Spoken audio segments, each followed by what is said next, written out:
नमस्कार। ज्योतिष शास्त्र में श्रद्धा और विश्वास रखने वाले सभी जातकों का पारलौकिक जगत चैनल में बहुत बहुत स्वागत है।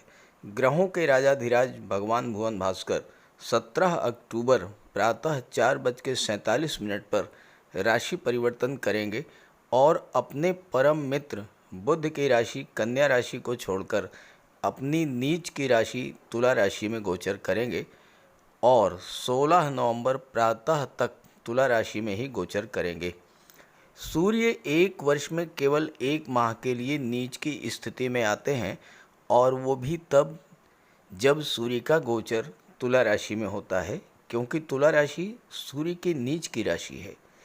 सूर्य का ये राशि परिवर्तन आप सभी के लिए विशेष सावधानी बरतने का संकेत लेकर आ रहा है, क्योंकि सूर्य न केवल नीच के हो रहे हैं वरन राहु और शनि दोनों की दृष्टि सूर्य पर पड़ रही है। दो प्रबल शत्रुओं की दृष्टि पड़ने से सूर्य अत्यधिक पीड़ित होंगे और जब ग्रहों के राजा ही पीड़ित हों तो आप समझ सकते हैं कि प्राणी मात्र को पीड़ा होगी। साथ ही साथ सूर्य और केतु की युति भी बन रही है। हालांकि 18 अक्टूबर को शुक्र के तुला राशि में गोचर के साथ ही सूर्य का नीच भंग होगा और नीच भंग राजयोग बनेगा, लेकिन नीच भंग राजयोग एक ऐसा राजयोग है जो शुरू में संघर्ष देता है और बाद में अत्यंत शुभ और श्रेष्ठ फल देगा। तो सूर्य के नीच भंग राजयोग का प्रभाव तो आपको 25 अक्टूबर को लगने वाले सूर्य ग्रहण के पश्चात ही देखने को मिलेगा। तो क्या होगा सूर्य के नीच राशि में गोचर करने का मिथुन राशि के जातकों पर प्रभाव, और हम क्या कर सकते हैं अपने आप को सुरक्षित रखने के लिए, इसी का विश्लेषण करेंगे इस वीडियो में। ये विश्लेषण आपकी चंद्र राशि के आधार पर किया जा रहा है और वीडियो के अंत में मैं आपको सूर्य के उपाय भी बताऊंगा। तो चलिए वीडियो शुरू करते हैं। वीडियो के शुरू में ही मैं आपको एक सरल सा उपाय बता देता हूं, जिसे आप 17 अक्टूबर से 16 नवंबर तक नियमित रूप से कीजिए। प्रातः सूर्योदय से 1 घंटे के भीतर सूर्य देव को अर्घ्य दीजिए। तांबे के लोटे में जल, लाल पुष्प, रोली, अक्षत, लाल चंदन और थोड़ा सा गंगा जल लेकर सूर्यदेव को अर्घ्य दीजिए। अर्घ्य 3 बार में दीजिए और ध्यान रखें कि जल आपके पैरों पर ना पड़े। इसके लिए कोई आप टब रख लीजिए या कोई गमला रख लीजिए और जल गमले में ही गिरे।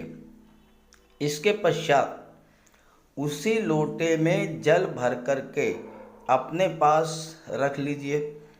सूर्यदेव के सामने मुंह करके बैठ जाइए और गायत्री मंत्र का सस्वर बोल कर जाप कीजिए। 21 बार, 51 बार या 108 बार, जितना आप कर सकें। इसके बाद लोटे में रखा हुआ जल पीकर अपने डेली रूटीन के कार्य शुरू कीजिए। आदित्य हृदय स्तोत्र का भी आप पाठ करें तो और भी उत्तम होगा।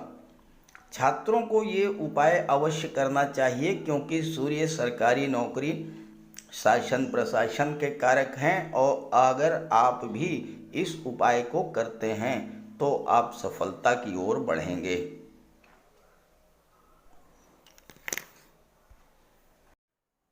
तो ये है मिथुन राशि के जातकों की कुंडली।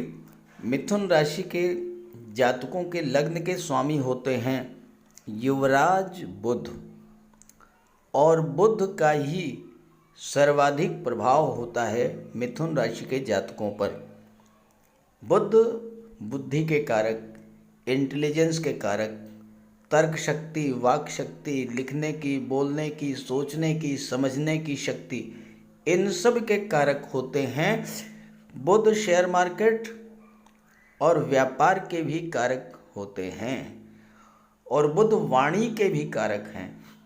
और ऐसे जातक वाणी से संबंधित क्षेत्रों, शिक्षक, वकालत, काउंसलर, कवि, गायक, टीवी आर्टिस्ट, टीवी एंकर के रूप में जीवन में बहुत अच्छी सफलता अर्जित करते हैं। मिथुन राशि के जातक अत्यंत वाक्पटु और हाजिर जवाब देने वाले होते हैं और इस समय बुध बहुत ही अच्छी स्थिति में है। कुंडली के चतुर्थ भाव में अपनी उच्च की राशि कन्या राशि में गोचर कर रहे हैं और 26 अक्टूबर तक बुध कन्या राशि में रहेंगे। इसके बाद जैसे ही सूर्य ग्रहण समाप्त होगा, बुध का गोचर कुंडली के पंचम भाव में हो जाएगा और पंचम भाव संतान और शिक्षा का होता है और यहाँ पर बुध बहुत अच्छा रिजल्ट देते हैं क्योंकि सूर्य के साथ बुध का बुधादित्य राजयोग बनेगा जो छात्रों के लिए बहुत अच्छा रहेगा। सूर्य शुक्र का अत्यंत शुभ योग बनेगा, शुक्र बुध का लक्ष्मी नारायण योग बनेगा और ये सब 26 अक्टूबर के पहले होगा। 17 अक्टूबर को सूर्य आ जाएंगे पंचम में, 18 को शुक्र आ जाएंगे, 26 को बुध आ जाएंगे, केतु पहले से ही हैं। चतुर्ग्रही योग बनेगा आपकी कुंडली के पंचम भाव में। अब ये सब स्थितियां आपके पक्ष में है, लेकिन आगे बढ़ने से पहले मैं आपको ये बताना चाहूँगा कि पिछले माह में यानी 17 सितंबर से 17 अक्टूबर के बीच में आपके जीवन में क्या क्या समस्याएं आई होंगी और क्यों आई होंगी। देखिए, आपकी राशि के स्वामी हैं बुध। 16 अक्टूबर तक मंगल का गोचर 12वें भाव में था और शत्रु राशि शुक्र की राशि में था। 12वां भाव क्या है? खर्चों का है। 12वां भाव अस्पताल का है। 12वां भाव न्यायपालिका का है। मंगल के कारण, चूंकि आपके लग्न के स्वामी के शत्रु हैं, साथ ही साथ शत्रु राशि में मंगल का गोचर है, आपके खर्चे आउट ऑफ कंट्रोल हो गए होंगे।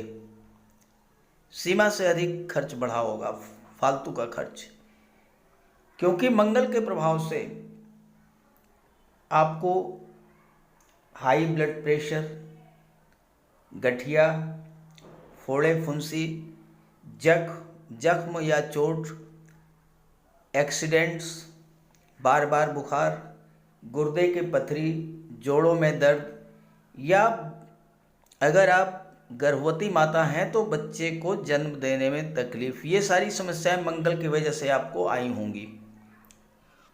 और 12वां भाव अस्पताल का होता है। आपके चक्कर लगे होंगे डॉक्टर्स के, मेडिकल स्टोर्स के, पैथोलॉजी लैब्स के।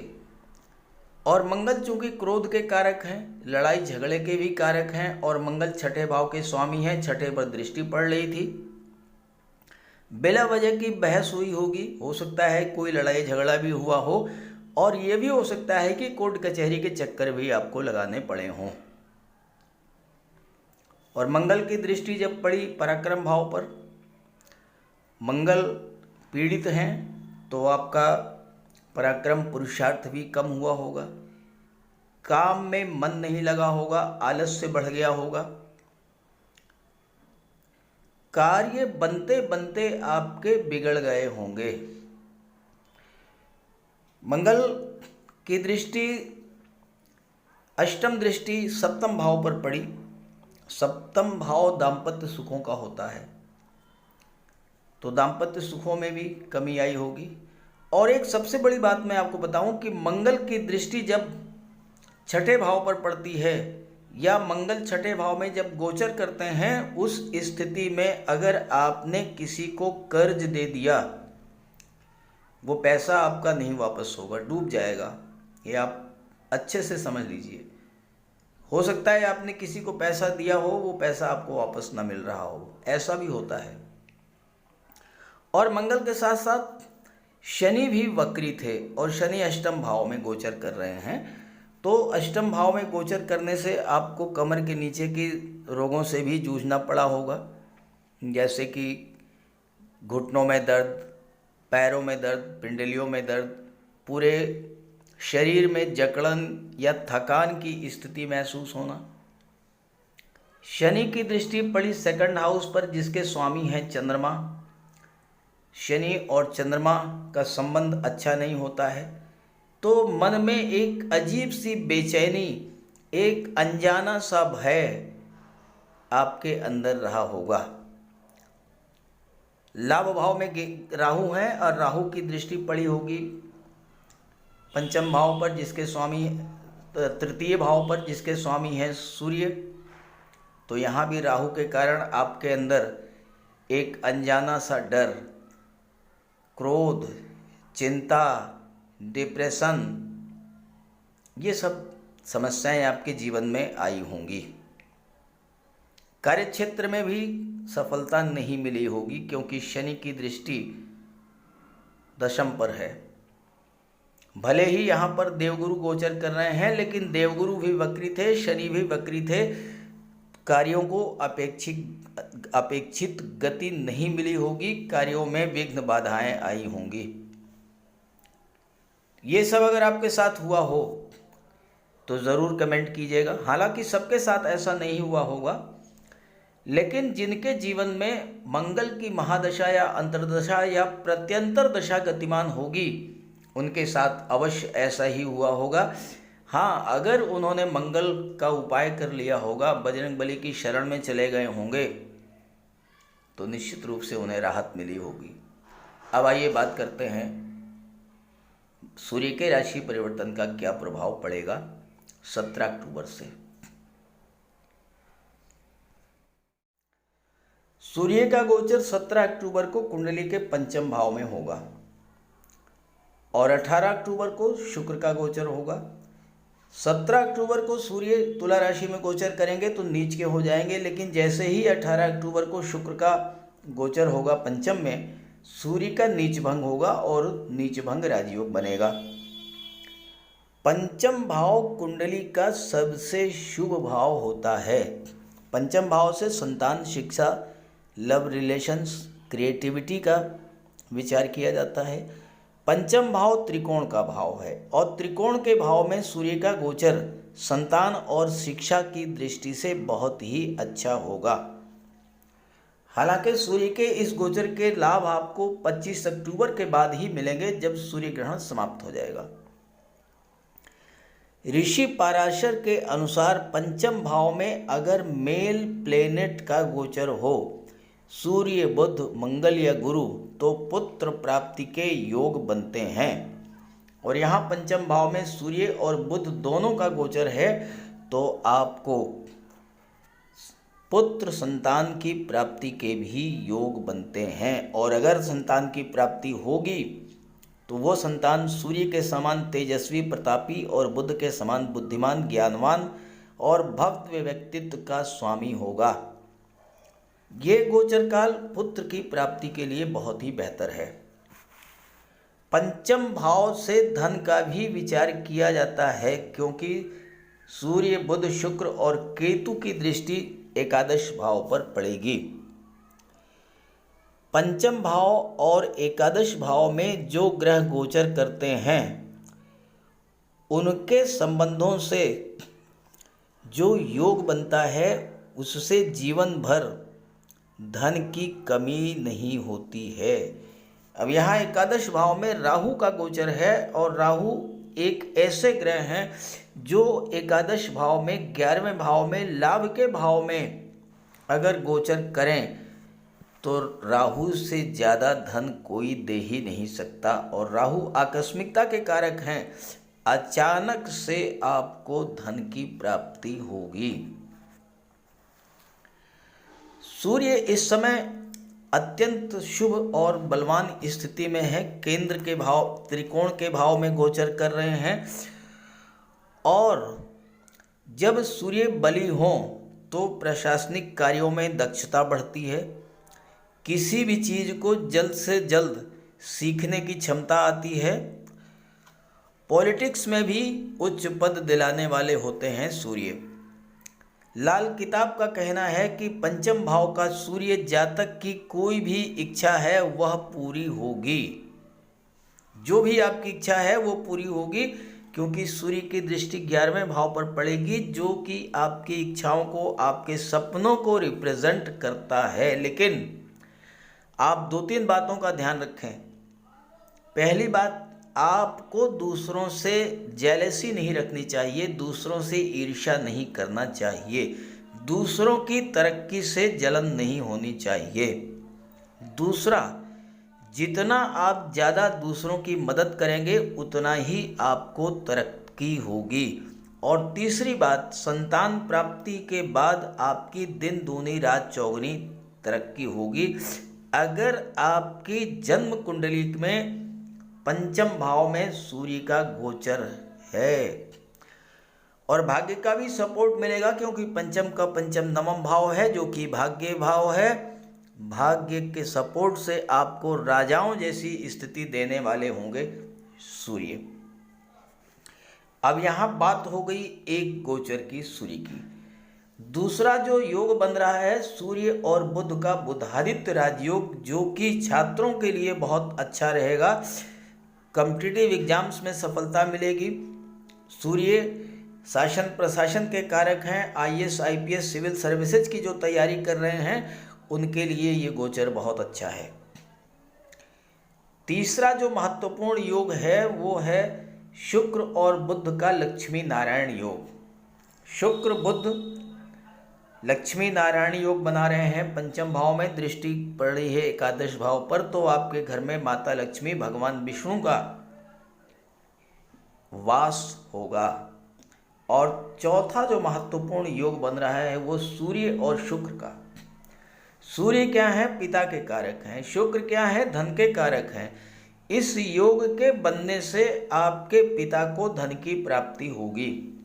और आप डेट नोट कीजिए, 24 सितंबर से ही आपकी कुंडली में ये योग बन रहा है। 24 सितंबर को शुक्र चतुर्थ भाव में थे, सूर्य भी चतुर्थ भाव में थे, यहाँ पर भी ये योग बना। और 18 अक्टूबर के बाद फिर पंचम भाव में भी ये योग बनेगा। और इसके बाद 13 नवंबर तक ये योग बना रहेगा। तो इस योग के बनने से आपके पिता को धन प्राप्त होगा, आपके पिता की आर्थिक स्थिति मजबूत होगी।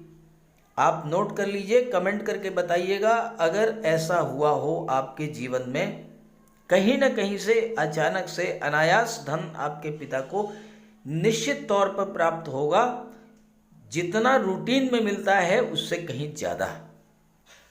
और दूसरी बात, अगर आपकी उम्र 35, 40, 45, 50 साल है, आप भी तो पिता होंगे और आपकी संतान की कुंडली में भी शुक्र सूर्य की युति बन रही होगी। 24 सितंबर से 13/11 तक ये युति बनेगी। अब आपके संतान की कुंडली में बनने वाले इस युति के प्रभाव से आपको भी धन की प्राप्ति होगी। अचानक से धन मिलेगा।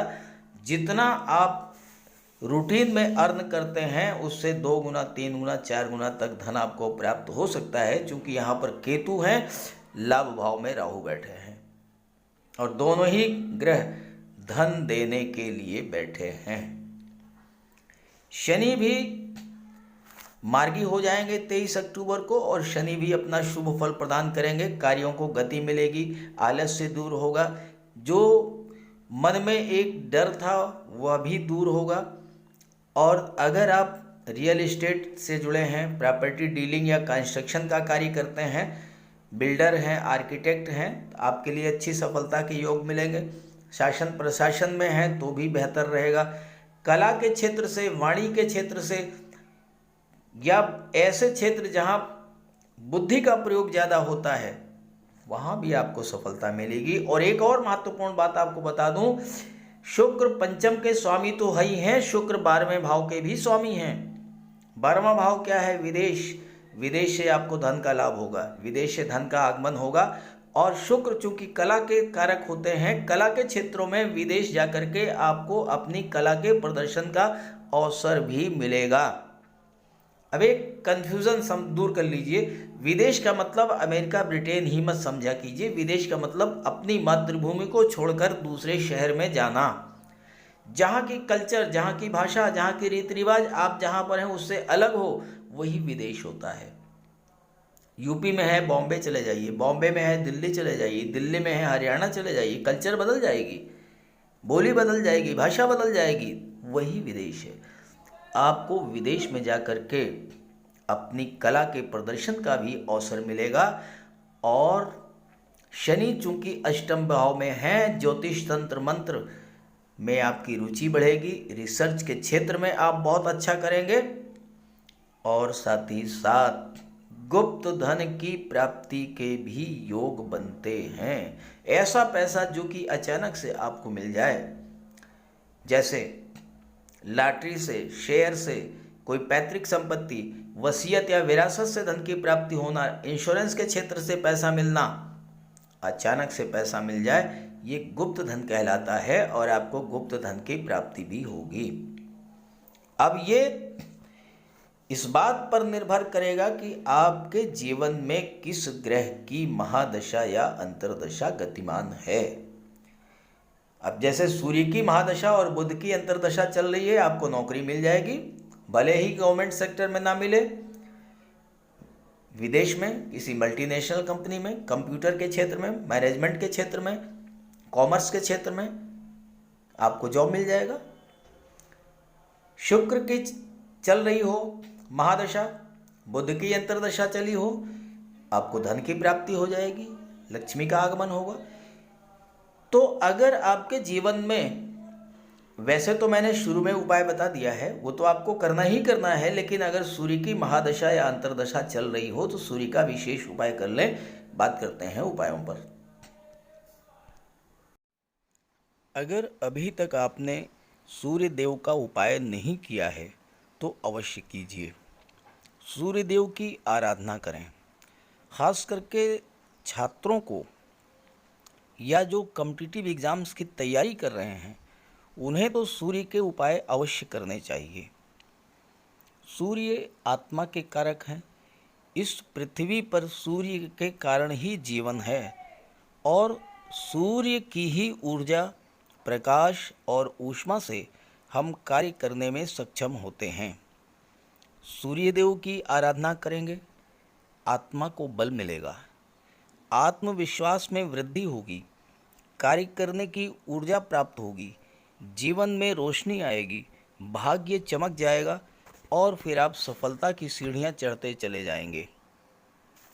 तो प्रातःकाल स्नान करते समय जल में लाल पुष्प या केसर डाल करके स्नान कीजिए। इसके बाद सूर्योदय से 1 घंटे के भीतर सूर्य देव को अर्घ्य दीजिए। तांबे के लोटे में जल, अक्षत, लाल पुष्प, रोली, लाल चंदन ये डाल करके सूर्य देव को अर्घ्य दीजिए। ध्यान रखें कि सूर्य देव को अर्घ्य 3 बार में देना है। 1 लोटे जल को आपको 3 बार में अर्घ्य देना है और साथ ही साथ इस बात का ध्यान रखना है कि जो जल है वो आपके पैरों पर ना गिरे। इसके बाद गायत्री मंत्र का जाप करें, आदित्य हृदय स्तोत्र का पाठ करें।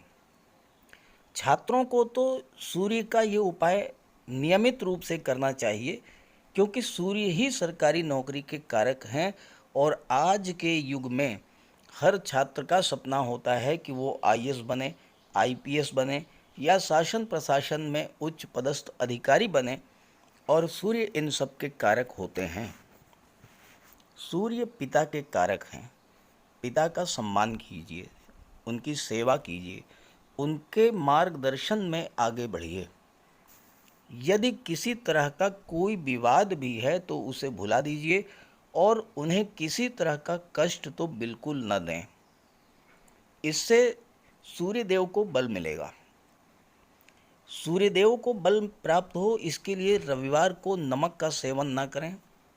दलिया, दूध, दही, गुड़, गेहूं की रोटी, इन सब का प्रयोग करें। रविवार के दिन सूर्यदेव को अर्घ्य देने के बाद एक तांबे की अंगूठी या तांबे का छल्ला ये धारण करें और जितनी आपकी क्षमता या सामर्थ्य हो यथाशक्ति लाल वस्त्र, गुड़, गेहूँ, मसूर की दाल या तांबे का दान करें। गौ माता की सेवा करें, उन्हें रोटी दें, चींटियों को चीनी दें, मछलियों को आटे की गोली खिलाएं। ध्यान रखें कि जो भी उपाय करें यो पूरे मन से करें।